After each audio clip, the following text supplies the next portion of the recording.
দেখো কত কিছু রান্না করলাম সকালবেলায়। তো এখন হচ্ছে ডাল রান্না করছি, ডালটা এখন নামাবো। আর এইদিকে দেখো কি কি রান্না করেছি। এদিকে করেছি ঝিঙে পোস্ত, এই যে ঝিঙে পোস্ত। আর এইটা করেছি হচ্ছে ভেন্ডি সর্ষে। ঝিঙে পোস্তে তো হলুদ দেয় না, তার জন্য কালারটা এরকমই হয়, জানোই তো তোমরা। আর এদিকে করেছি ডিম ভাজা, এটা সকালবেলায় হচ্ছে পান্তা ভাত দিয়ে খাবো।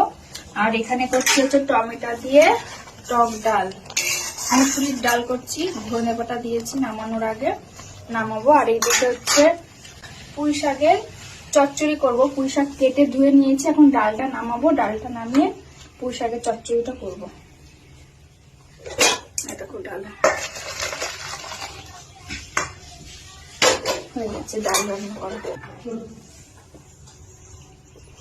দেখো ডাল করে ফেললাম, এখন করব পুঁই শাক চচ্চড়ি। এই যে তার জন্য রসুন একটু থেতো করে নিয়েছি, এখন পুঁই শাকটা করব। চলো পরে কথা বলবো, এখন আপাতত এতটুকু রান্না করলাম, পুঁই শাকটা রান্না হোক, তারপর আবার তোমাদের সাথে কথা বলবো। এখন এই রান্নাগুলো করার পরে এখন সকালের খাবার খেয়ে নেব, তারপরে সকালের পান্তা ভাতটা রয়েছে, কালকে জল দিয়ে রেখেছিলাম, ওটা খাওয়ার পরে পুঁই শাকটা করবো।